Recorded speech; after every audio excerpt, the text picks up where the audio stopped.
Tony here once again for a pithy review of Seth Macfarlane's Season 2, Episode 8, The Orville, titled Identity Part 1. The story A in this is mostly focused on Isaac. Its secondary B story is that of his relationship with Claire and the kids. For a story that spans 2 episodes and most of it focusing on a single character, is a big departure from the writing formula that has been used up until this point. The script was exceptionally well written and went places I definitely was not expecting. Based on the AMA that I was following on Reddit, I knew there was going to be a deep dive into Isaac, and I knew there would be nods to cybernetic tropes of other science fiction, but this was definitely touching on new material and subjects. Cliffhanger at the end of Part 1 was not over the top. With the story, I have a few questions about some things in the plot that didn't make sense to me, and I'm hoping they're clarified in Part 2, but nothing that I would say were errors or major issues. Since I don't want any spoilers here, perhaps I'll talk about them once I've seen Part 2. If they do present problems, I'll note them.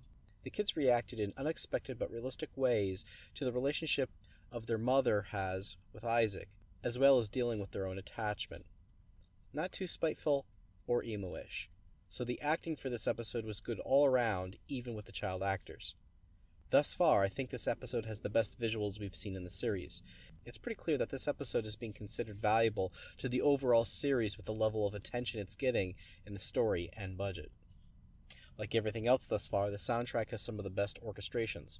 The music was really somber at times and mystical. It definitely added a level of dimension. We can see that between the visuals and the sound, there was a lot of money put in there.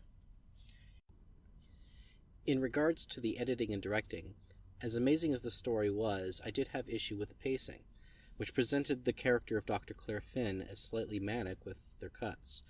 I found this a disservice to her wonderful acting. I really want you to tell me what you think about the pacing. Also, this episode presented a possible continuity issue for a previous episode regarding traveling into deep space.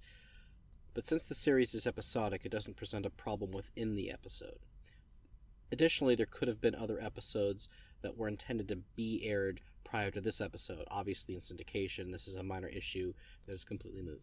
This episode is diving into some dark emotions, and while I enjoy the talent and the singing, it seemed to be shifting gears a little too quick in some spots. So far, this is not my favorite episode, but this episode should be considered as one of their best. I'm sure this will be remembered and enshrined with a lot of canon into the series. As far as my ratings, I would rate this episode as follows. For the story, it was a solid 5. It was out of this world. The acting was above par. It was incredibly good. The editing and directing is where this failed. So I'm going to give it a 3 here. The visuals, again, outstanding, 5. Sound, again, 5. In summary, I'm going to give this a final score of 4.6 out of 5 stars. I have not been compensated in any fashion by any production company or Fox. I will disclose my conscious bias for this series as possibly overrating a little, due to my love for this series. Do you think my assessment is accurate? If not, let me know.